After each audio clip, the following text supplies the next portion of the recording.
Buenas noches, es un gusto estar de vuelta en sus pantallas trayéndoles la octava parte de Misterios Reales. Hoy veremos los misterios que rodean a algunas películas de Hollywood, y sus extrañas consecuencias que aún se hacen presentes hoy en día. Antes de comenzar, no nos hacemos responsables si tienen pesadillas, miedo o incomodidad mientras duermen.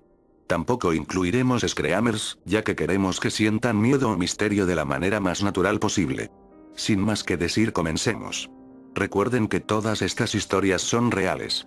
Partamos con los misterios que rodean a la película de Poltergeist, Fenómenos Extraños. Poltergeist, Fenómenos Extraños fue una película que rompió esquemas en el subgénero de terror de casas embrujadas. Producida por Steven Spielberg, la película se convirtió en todo un clásico y una de las películas más taquilleras de los 80. Sin embargo, lo que realmente horrorizó de Poltergeist fue lo que sucedió durante y después de su rodaje. La palabra poltergeist viene del alemán polternaser, ruido, y geist, espíritu. Hace referencia a un fenómeno paranormal que engloba movimiento, desplazamiento y levitación de objetos junto con golpes y sonidos en ocasiones de naturaleza violenta que no son explicados por la física. Son producidos por una entidad o energía imperceptible. El argumento de la película trata sobre la familia Freilings, la cual se traslada a vivir a una casa aparentemente normal de un idílico barrio. Poco a poco dentro de la casa empiezan a suceder fenómenos paranormales a través de la hija menor, Caroline. La película fue escrita por Steven Spielberg y Michael Grice. Aunque fuera dirigida por Tobe Hooper, la idea fue de Spielberg, el cual se basó en sus temores infantiles como el miedo a los muñecos de payasos, entre otros. La película tuvo gran éxito y le siguieron dos inevitables secuelas: Poltergeist 2, estrenada en 1986, y una más escalofriante, Poltergeist 3, estrenada en 1988. Decir que una película es víctima de una maldición quizás sea exagerado, pero en casos como este existen demasiadas coincidencias. La película cumple las características típicas para que se den estos fenómenos, como también ocurre con películas como El Exorcista o La Profecía. En todas ellas existe un elemento sobrenatural relacionado con energías negativas y con el demonio. Ahora veamos los sucesos misteriosos que ocurrieron durante la grabación y otros momentos. Al poco del estreno de la película, en 1982, la actriz Dominique Dunne, que interpretaba a la hija adolescente de la familia, fue asesinada estrangulada brutalmente por su novio, aparentemente por causa de celos. Dominique Dunne falleció 19 días antes de su 23 cumpleaños. Por coincidencia, está sepultada cerca de Eater O'Rourke, en el Parque Westwood Memorial de Los Ángeles. Según la leyenda, ella fue quien inició la maldición de Poltergeist. Años más tarde de este acontecimiento, se comenzó a grabar la segunda parte. Cuando el rodaje terminó, el imponente actor de origen indio Will Sampson, que interpretaba en la película a un chamán enviado para ayudar a la familia, murió por complicaciones en un trasplante de corazón y pulmón a los 53 años de edad en Houston, Texas.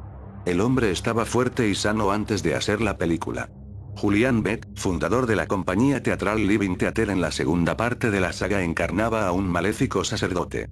Cuando terminó el rodaje, Beck fue hospitalizado en una clínica de Los Ángeles y se vio atacado por una cáncer de estómago fulminante que originó su muerte unas semanas más tarde. Tenía 60 años, pero todo sucedió después del rodaje del film.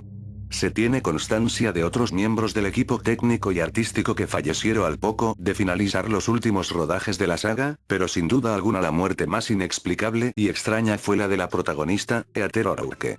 La niña rubia que interpretaba a la hija de la pareja nació en California en 1975. Steven Spielberg supo enseguida que era la indicada para el papel. Cuando terminó la tercera parte de Poltergeist, 1988, se despertó un día con intensos dolores estomacales. Fue internada y diagnosticada con la repentina y rara enfermedad de estenosis intestinal. Teniendo 12 años, esta falleció. Muchos atribuyen a que la maldición se puso a dar a raíz de los esqueletos que usaron para una escena de la película. Resulta ser que los esqueletos utilizados no eran de utilería, sino que eran esqueletos que alguna vez estuvieron cubiertos por carnes. En pocas palabras, estos esqueletos eran de personas que alguna vez estuvieron entre nosotros. Sea Poltergeist una película de culto, terror o un film obscuro, resulta ser que es una película que encierra muchos misterios, extrañas muertes, extraños sucesos y incontables anécdotas de horror puro. Estos días se estrenó su remake en cines, a ver si la maldición aún sigue presente. Bueno, sigamos con la siguiente película, que es El bebé de Rosemary, al español castellano, La semilla del diablo. Rodada en 1968, esta película sigue siendo un referente en el género cinematográfico del terror. Es una película extraña y dirigida de una forma magistral que hace que se te pongan los pelos de punta durante la mayor parte del film. Roman Polanski, un judío polaco hábil como nadie para la creación de agobiantes atmósferas como la de esta película, rehuye de los recursos habituales del cine de terror para crear esta bomba de relojería. Sin embargo, trágicos sucesos sucedieron después de su rodaje. La película cuenta la historia de un hombre y de una mujer recién casados. El marido, para obtener éxito en su empleo, decide vender al hijo que van a dar a luz al diablo, manipulado por una extraña y terrorífica secta. Esto satisface al diablo, ya que conseguirá encarnar al anticristo en el hijo de esta pareja. Al ser una obra maestra fue todo un éxito, pero al poco de su estreno empezaron a pasar acontecimientos extraños.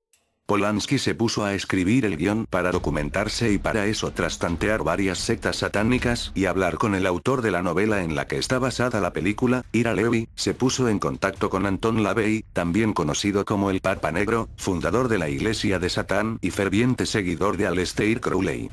Mia Farrow, Rosemary en la película, estaba casada con Sinatra y durante la producción de la película de este le mandó los papeles de divorcio para que los firmara en el mismo set de rodaje. Polanski, un director magistral, usó esta crisis para su beneficio, sin imaginarse que un divorcio para una estrella mediática de Hollywood era mucho más dramático. Es así como Farrow estaba todo el día con los nervios encrespados, llorando por las esquinas y adelgazando cada vez más. Su crisis matrimonial y divorcio dejó huella en su cara y en su mirada, que se transformó de angelical en la de una auténtica demente. Perfecta para la secuencia en la que se comía un hígado crudo, pero ojo que este hígado era uno real. William Castle, de William Castle Enterprises, productor de innumerables películas de terror serie B, fue quien compró los derechos de la novela y quien produce la película. Al poco tiempo del estreno de la película sufre una insuficiencia renal y muere. También el compositor de la película muere de un coágulo cerebral poco después del estreno, justo de la misma manera en la que muere un personaje que aparece en El bebé de Rosemary, pero quizá la persona que más sufrió la maldición de la película fue su propio director, Roman Polanski, y su mujer Sharon Tate. En el número 1 de la calle 72, en la parte oeste del neoyorquino Central Park, se encuentra enclavado el edificio Dakota. Este fue el edificio que Polanski eligió para rodar los interiores del bebé de Rosemary. Este edificio aparece estrechamente vinculado con el satanismo, la brujería y la magia negra. Mucho antes de la construcción del edificio, en la época del colonialismo británico, dicho emplazamiento había servido como centro de operaciones de una secta de adoradores del diablo. Boris Karloff participaba en veladas de espiritismo en este edificio, y el mítico mago negro Aleister Crowley residió en el edificio en el siglo XIX. En el edificio Dakota volvió a convertirse en protagonista de otro triste suceso el día 8 de diciembre de 1980, cuando el ex componente de los Beatles, John Lennon, fue asesinado de 5 disparos en las puertas del edificio por el extraño personaje Mark David Chapman. Mientras en el edificio Dakota se continuaba el rodaje, en el exterior se manifestaban seguidores de la senda de la mano izquierda contra la ejecución de la película. Polanski recibió varias advertencias en las que se le amenazaba con no rodar la película, ya que en ellas se daban claves del satanismo que para ciertas sectas no era conveniente sacar a la luz. Uno de los personajes que se manifestaba en estas sectas era el siniestro Charles Manson, fundador y líder de la familia. Finalmente la película sale en la gran pantalla el día 15 de junio de 1968. Al estreno acudieron infinidad de personajes relacionados con las artes oscuras, incluyendo a Anton Szandor LaVey. También en la sala se encontraba Charles Manson. La noche del 8 de agosto de 1969, la secta liderada por Manson, compuesta por 4 miembros, irrumpen en la casa de Roman Polanski, donde se encontraba su mujer, Sharon Tate, dando una fiesta. Asesinaron a 5 personas, pero lo más terrorífico de este acto fue que Sharon estaba embarazada de 8 meses y medio, y le seccionaron los pechos, permitiendo que se desangrara mientras le clavaban un tenedor en la barriga, matando en ese mismo instante al bebé. Se trataba de un crimen de carácter satánico. En las paredes de la casa escribieron con sangre maldiciones y palabras como cerdo. La casa donde tan macabros crímenes se derribó en el 1994, evidentemente nadie quería habitar en ella, fue durante largos años un centro de peregrinaje para miles de personas, entre los que se incluyen gente de todo tipo, desde turistas curiosos hasta sectas peligrosas. A partir de entonces las películas de Polanski dejaron de tener ese peculiar brillo ya que este terrible suceso le afectó mucho. Más tarde, fue acusado de abusar de una menor y tuvo la obligación de huir de Estados Unidos. El bebé de Rosemary siempre será por su técnica y ambientación una de las mejores películas de terror de toda la historia del cine, pero una de las más obscuras también, al contar con una maldición a la cual además de atribuirle muertes misteriosas, también se encuentra el horrible asesinato que sufrió la esposa del director. Ahora para terminar, no podía faltar una de las películas con más cargas negativas y hechos extraños relacionados. Me refiero claro a El Exorcista. La historia que se cuenta en la película de El Exorcista no es ficción. William Peter Blatty basó su novela en un caso real documentado que ocurrió en Washington en el año 1949. Un adolescente de 14 años llamado Roland Doe, bajo el seudónimo de Robbie Mannheim, empezó a sufrir extraños síntomas que fueron catalogados como posesión diabólica y posteriormente fue exorcizado. Entre estos síntomas se encontraba el sansonismo, fuerza sobrehumana, dermografías, palabras dibujadas en la piel, y xenoglosia, hablar lenguas muertas o extrañas como el latino o el griego. Uno de los sacerdotes asistentes al exorcismo de Robbie Mannheim, Raymond Bishop, escribió posteriormente un diario donde explicaba detalladamente todos los fenómenos. William Peter Blatty tuvo acceso a él y a partir de ahí escribió El Exorcista. Vendió 13 millones de libros. Viendo el éxito convence a William Friedkin para rodar la película y por motivos comerciales cambiaron el niño por una niña, Linda Blair. En este momento empiezan a ocurrir terribles acontecimientos. El primer día de rodaje de la película, al mismo tiempo, murieron 3 personas. El hermano de Max von Sydow, el abuelo de Linda Blair, y el hijo bebé de un extra de la película. Hasta aquí podría ser casualidad, pero los sucesos no habían hecho más que empezar. Se fueron a Irak a rodar las escenas donde se encuentra la estatua del demonio Pazuzu, que posteriormente posee a la niña y que según algunos investigadores es el desencadenante de todos los sucesos.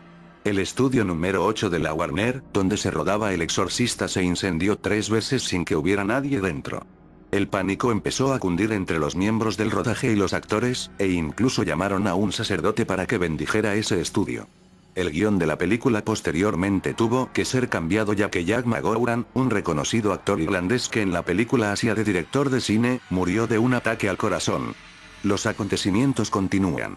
El hijo de Jason Miller, el famoso padre Carras, muere decapitado en pleno rodaje atropellado por una moto. Lo más impactante es que Jason Miller muere de otro ataque al corazón el año 2000, justo el día en el que se estrena El Exorcista, el montaje del director, la misma película pero con escenas que habían sido censuradas en su estreno en el año 1974. El 2 de abril de 1975 la película se llevó al teatro protagonizada por una actriz escocesa llamada Mary Ure. Al día siguiente de su primera actuación el director Peter Coe fue a su camerino a felicitarla y la encontró muerta con los brazos en cruz en la cama llena de vómitos. La protagonista Linda Blair estuvo a punto de morir en varias ocasiones metiéndose en un mundo de drogas con intentos de suicidio. Su carrera como actriz se derrumbó y se rumoreó que quedó embarazada con 14 años. Esto sumado con más muertes misteriosas, suma con la cifra de 11 personas muertas relacionadas. Como dato extra, se dice que una persona en plena proyección del film perdió la vida por un paro cardíaco. Bueno, hasta aquí el video mis amigos, espero haber generado algo de miedo o misterio con estas 3 películas malditas. Comenten, den like y compartan. Visiten nuestra página de Facebook para mantenerse al tanto. Se despide de Akpol y que duerman bien.